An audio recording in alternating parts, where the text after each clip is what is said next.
al estudio el concejal Mateo Natalini.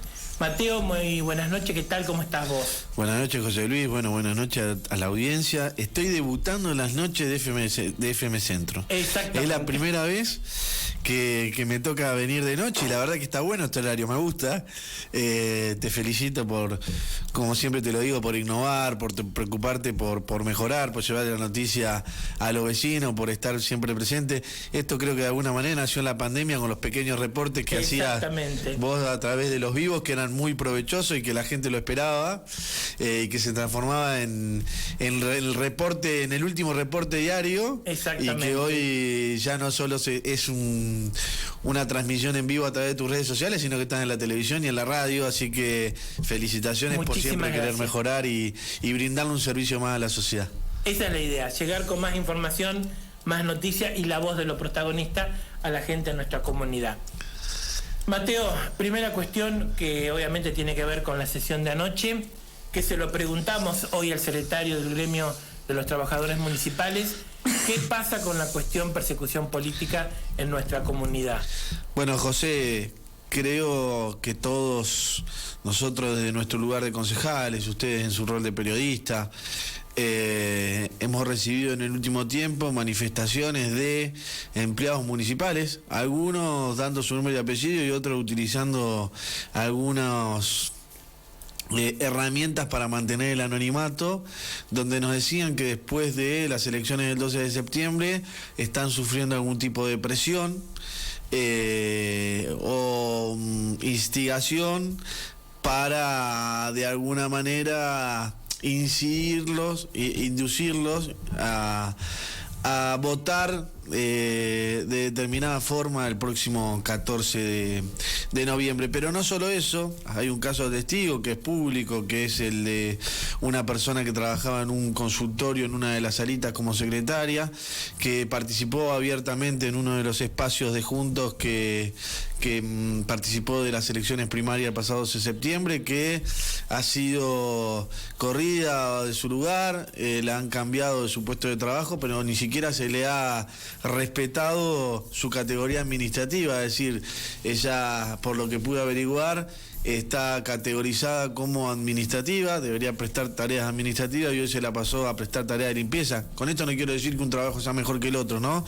Pero sí que se está violando el hecho de mantener la categoría de los empleados. Uno como empleador puede hacer los movimientos que quiere, pero siempre debe mantener las mismas condiciones de trabajo, y eso no se ha respetado y de alguna manera evidencia esa persecución política al que piensa distinto. Entonces creo que nosotros no podemos ser cómplices de esta situación, tenemos una obligación para con la sociedad, pero sobre todo para con el empleado municipal que nosotros hemos querido proteger, cuidar y mejorarle sus condiciones de trabajo siempre, y esta no va a ser la excepción. Por eso en el día de ayer hice pública esta situación en el Consejo Deliberante para, en forma conjunta, los 12 concejales y sobre todo con mayor responsabilidad la concejal Paola Maggiotti y quien te habla, que somos quienes encabezamos por ahí la lista que han sacado mayor cantidad de votos en las elecciones del 12 de septiembre y que van a competir el 14 de noviembre. Creo que nos tenemos que constituir en garantes de la libertad de expresión y la libertad de elección de los empleados municipales, que trabajen libremente, que trabajen cómodo y que no sean sometidos a ningún tipo de presión para que actúen de una u otra forma. Es lamentable lo que está sucediendo, o lo que ha sucedido, es lamentable que esto pase en Navarro, como también es lamentable que de algún sector también, o gente que tiene responsabilidad en algún sector, previo a la elección del 12 de septiembre, haya viralizado un mensaje de WhatsApp en forma personal y a través de Estado, donde le decía a los empleados municipales que el que votara Juntos o que la boleta de Juntos significaba el telegrama de renuncia o la carta documento de despido. Yo creo que ha costado muchísimo consolidar el sistema democrático, como dije ayer, hace 38 años que lo venimos consolidando y todos de alguna manera aportando a que este sistema siga consolidándose. Para eso hemos tenido que a lo largo de la historia sufrir diferentes embates y crisis institucionales, pero que no solamente llevaron a un problema de instituciones, sino que también se cobraron la vida a un montón de personas que lucharon para esto. Entonces, hoy en el siglo XXI, me parece que pasen estas cosas es un hecho grave, pero sobre todo que pase a aquellas personas que se someten a la voluntad popular para dirigir los destinos de un pueblo o para representar a un pueblo en el Consejo Deliberante o como funcionarios. Somos nosotros quienes tenemos responsabilidades políticas, los que tenemos que oficiar de garantes de que estas cosas no ocurran, y por eso lo manifesté ayer en el Consejo. Muy bien. Mateo, ¿qué pasa con el tema de otra cuestión que también ustedes presentaron un pedido de informe con respecto a el uso de una camioneta municipal? Bueno, de alguna manera nosotros tenemos una función principal como concejales, que es la de controlar y asegurar y garantizar el buen uso o el uso correcto de los recursos municipales. Y en esta oportunidad, como todos sabemos y fue de público conocimiento, un día domingo una camioneta municipal se encontraba en un Carrefour de Luján, es decir, no prestando servicios para el área para la cual está afectada esa camioneta, en horarios en los cuales el municipio no presta funciones, manejada por una persona que aparentemente no tenía autorización para manejar esta camioneta, donde después se intentó dar una explicación banal o frívola que nada tenía que ver con la realidad, subestimando al pueblo, incluso generando el enojo de muchas de las personas de ese barrio al cual se nombraba en ese mensaje de justificación y que se viralizó a través de las redes sociales y de los medios, donde se decía que se había utilizado fondos propios para cargar combustible y en realidad se presentaba un ticket que era posterior a la viralización de la foto de la camioneta, y que esto no es la primera vez que ocurre. Nosotros en nuestro bloque hemos presentado varios pedidos de informe alertando sobre esta situación para conocer con cuánto vehículo cuenta la municipalidad, a qué área está asignado y demás, y nunca se ha respondido. Y hemos también levantado el punto muchas veces del mal uso de los vehículos municipales, y esto ha quedado evidenciado porque hubo alguien que lo vio, que lo descubrió y lo hizo público a través de las redes sociales. Y no puede pasar. ¿Sabes por qué no puede pasar? Porque esa camioneta, como todos los vehículos municipales, pertenecen a todo un pueblo que de alguna manera, con sus impuestos, contribuyen a que nosotros podamos tener el parque automotor que tengamos, y la verdad que no utilizarlo con un fin distinto al que realmente tienen que tener me parece una falta de respeto hacia la sociedad. Máxime cuando muchas veces vecinos de nuestra localidad han ido a golpear las puertas de una delegación o han ido a golpear las puertas de la municipalidad solicitando algún tipo de traslado y se le ha negado. Yo ayer contaba el caso particular de una persona en Almeida que tenía que venir a hacer un tratamiento oncológico, que fue a solicitar que por favor la trasladen en la camioneta municipal, no en la ambulancia 4x4, sino en la otra camioneta o la otra ambulancia que estaba en Almeida o que está en Almeida cumpliendo funciones, porque al otro día iba a llover y con su auto no iba a poder llegar y era sumamente importante poder concurrir para poder tener su tratamiento. Se la negaron y cuando llegó a Navarro vio que esa camioneta estaba dando vueltas siendo mandado con la delegada. Bueno, nosotros tenemos que prestar un servicio a la sociedad, la política es servicio, estar en funciones, cada funcionario tiene que cumplir dentro de su área correspondiente con el servicio que se le asigna que tiene que prestar. No es servirse, es servir. Y acá lo que se están haciendo es sirviendo de la política, utilizando recursos que son de todos en beneficio propio, y eso no puede pasar más. Y como lo hemos hecho siempre, lo vamos a seguir denunciando. Como recién te lo dije, voy a ser garante de que no se aprieta ningún empleado municipal y lo voy a defender desde el primero al último de los 600 empleados municipales que sienta que está trabajando bajo presión. Y no tengo miedo de hacerlo.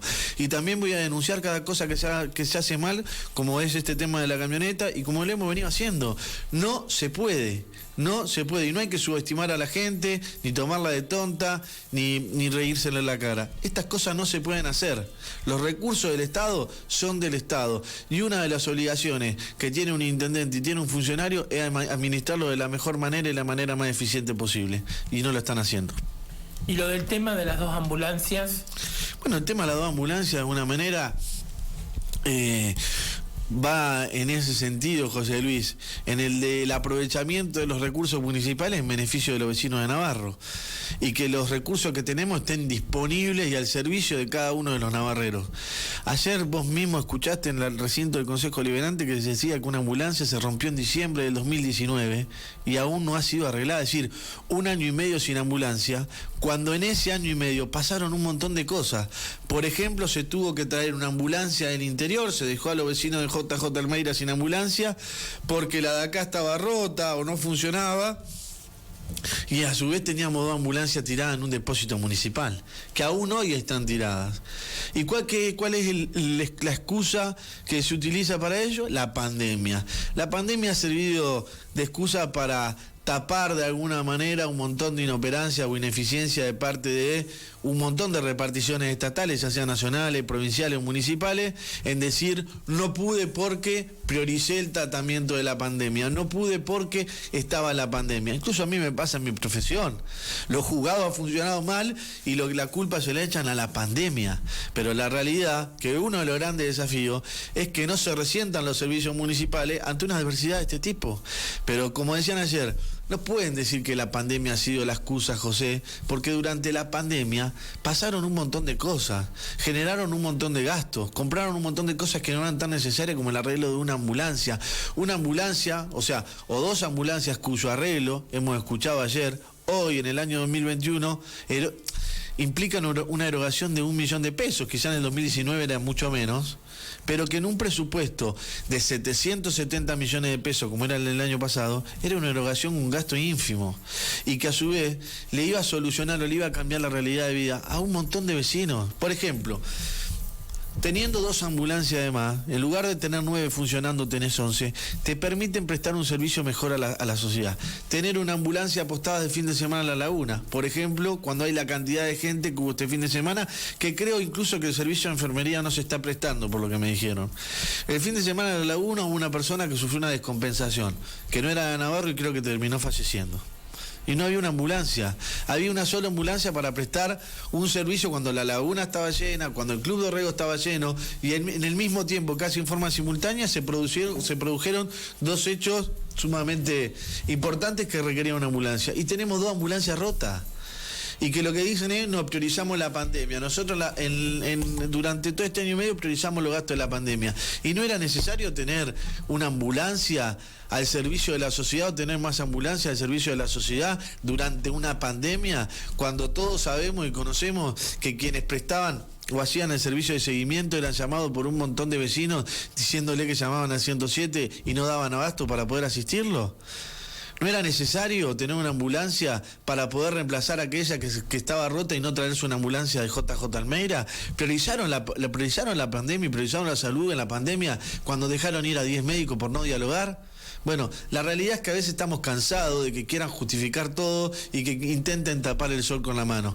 Y la realidad que todo esto que nosotros estamos diciendo, creo que la sociedad lo ha advertido y lo ha manifestado, y es momento y es tiempo que a partir del mensaje implícito que ha dejado la gente en primera instancia a través de las urnas, que no es definitivo, pero que de alguna manera marca algo, el gobierno empieza a hacer una autocrítica de lo que hizo mal y que empieza a escuchar. No nos han escuchado durante estos años y eso ha quedado evidenciado. Fíjate vos, José, lo que decíamos ayer. ¿Por qué no cruzan la calle? ¿Por qué no llaman a los directores o a los secretarios y hablan? Porque estamos cansados de hablar con los secretarios, estamos cansados de hablar con los directores, que nos consideren nuestra propuesta, que nos traten de alguna manera de irresponsable por ir a proponer cosas que para ellos en algún momento eran inviables y iban a desfinanciar al municipio, y que la realidad era payasesco y que lo único que buscaba era tener un efecto electoral, y lo hacen 4 o 5 meses después ante la desesperación de conseguir uno más votos. Porque eso es la realidad. Pasó con las vacunas en el interior. Empezamos a vacunar la gente, se empezaron a vacunar ellos creo que en febrero. Después empezaron a vacunar a la gente en marzo o en abril. Y esperaron hasta septiembre, 6 meses después, para poder llevar una vacuna al interior. Pero para eso tuvieron que sufrir un resultado electoral adverso e intentar escuchar las cosas que decía la oposición y acercarle la vacuna al vecino del interior. ¿Cuántos vecinos del interior se tuvieron que trasladar a Navarro para poder obtener la vacuna? ¿No hubiese sido mejor en ese momento que la vacuna se traslade al interior y que se organice una vacunación en cada uno de los pueblos del interior de Navarro? ¿Por qué ahora? ¿Por qué ahora? Cuando nosotros también hablábamos en su momento de los fondos, esos fondos de contingencia, está bien, salvando la distancia, ha sido financiado de alguna manera por el gobierno provincial, pero es lo mismo que este bloque viene proponiendo del año pasado. ¿Y por qué postergar casi 1 año y medio, 2, la ayuda a los comerciantes que la pasaron mal? ¿No entendieron que en este año y medio hubo un montón de comercio y un montón de comerciantes que quedaron en el camino y no van a poder abrir sus puertas? Eso no es. Nosotros no trabajamos pensando en las próximas elecciones. Nosotros trabajamos pensando en las próximas generaciones, pero también trabajamos pensando en dar soluciones. Y eso es lo que hemos manifestado y es lo que ha sido nuestra línea de trabajo en el último tiempo. Creo que la gente lo ha valorado. Mateo, ¿qué quedó de claro para vos o para la gente que estaba mirando o escuchando anoche? El otro pedido de informe que también ustedes presentaron, que tienen que ver con la cuestión de la pantalla para el Centro Cultural Dorrego. Lo de la pantalla, de alguna manera, lo que nosotros hacemos es tratar de ejercer de la mejor manera y lo más responsable posible nuestra función de concejal. Porque también hemos controlado mucho o se ha visto varios proyectos que tienen que ver con nuestra función de control en esta sesión, pero también hemos sugerido bastante, como el enturbamiento de la calle 1 para los vecinos que hace un rato vienen pidiendo eso. Pero lo de la pantalla lo que generó fue una sensación rara en la gente cuando empezó a ver ese llamado o esa convocatoria a la licitación donde decía que la provisión y colocación de una pantalla iba a implicar o tenía presupuestado 40 millones de pesos. Y la gente, de alguna manera, interpreta de lo que se dice ahí que adquirir la pantalla y ponerla en funcionamiento iba a generar un gasto exorbitante. Entonces, genera preocupación, es decir, ¿tanto vale esto? ¿Puede valer una pantalla 40 millones de pesos? Y lo que se empieza a preguntar la gente, a partir de esto, que no fue lo que nosotros intentamos llevar ayer al recinto, porque creo que esa discusión va a ser posterior, y es la que venimos sosteniendo nosotros que hay que dar de cara al futuro de nuestra sociedad. Es decir, ¿es necesario gastarse tanto en esto cuando hay un montón de otras prioridades o se pueden hacer un montón de otras cosas? Eso es lo que se presentó a la sociedad, lo que se preguntó a la sociedad.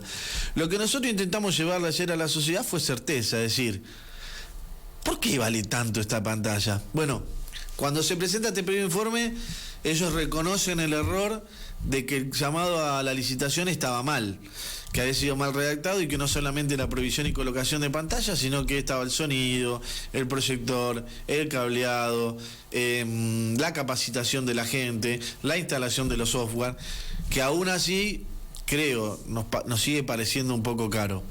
Pero que nosotros, de alguna manera, dándole la derecha y respetando ese beneficio de la duda, queremos conocer a partir de tener en nuestra mano el pliego de base y condiciones que nos va a determinar las características o las especificaciones técnicas, que nos va a permitir con certeza averiguar cuánto vale cada una de las cosas que se pretende comprar.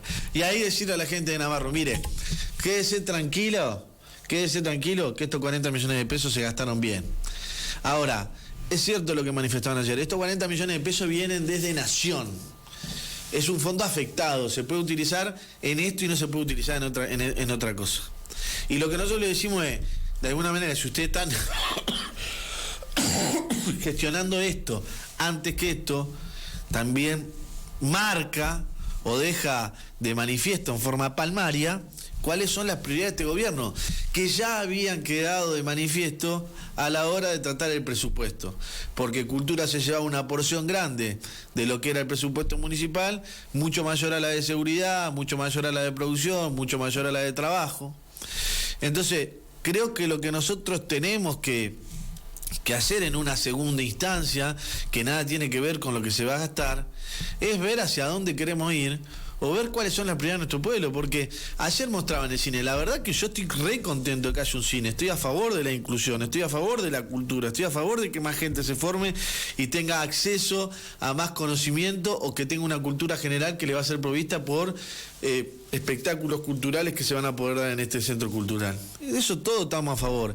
¿Cómo no voy a estar a favor de que Navarro tenga un cine y de que una persona que no pueda acceder de otra manera pueda ir y ver una película, y que quizás sea la primera vez en su vida que va a tener la oportunidad de poder estar en un centro como este?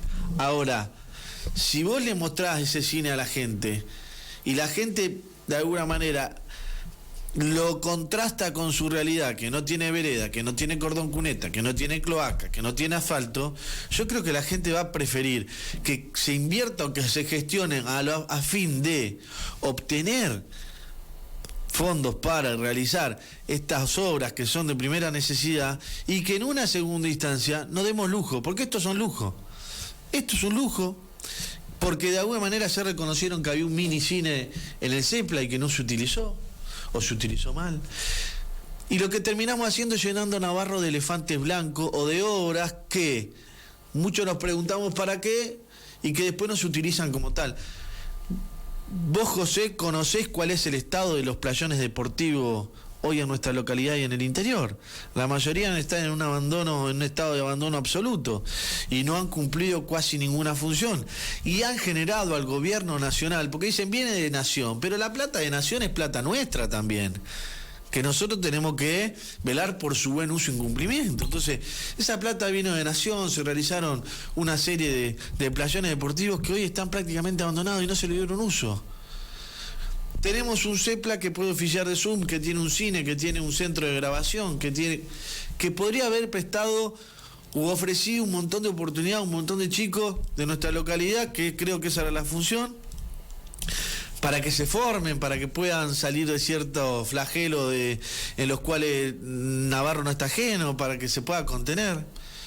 Y no se utilizó como tal. Y hoy estamos haciendo un Zoom cuando tenemos un Zoom de la escuela técnica y no hay jardines maternales en los barrios. Entonces, ¿cuáles son las prioridades de nuestro pueblo? Es ahí donde es la segunda etapa que no tiene nada que ver con el pedido de informe, pero que se deriva del pedido de informe, porque uno ve 40 millones acá, 2 hospitales respiratorios, medio Zoom de polideportivo, 5.000 metros lineales de cloaca, 10.000 metros cuadrados de vereda. Todo eso significan esos 40 millones de pesos. Entonces, ¿a dónde vamos a ir? ¿Cuáles son nuestras prioridades? Eso es lo que tenemos que empezar a definir a partir de ahora, el 10 de diciembre, a partir del 14 de noviembre.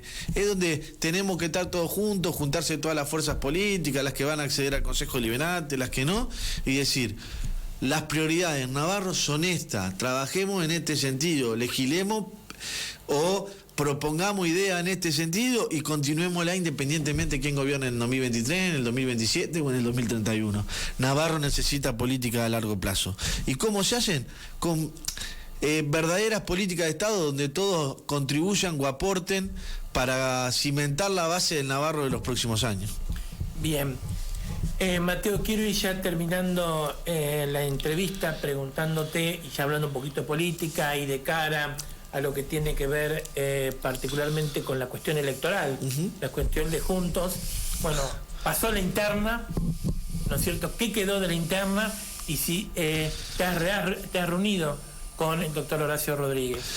¿Qué dejó la PASO más que la interna? La PASO dejó que la sociedad le dio a Juntos una contundente victoria, donde más del 60% de los vecinos que concurrieron a votar nos dio un voto de confianza que espero que se pueda repetir el próximo 14 de noviembre.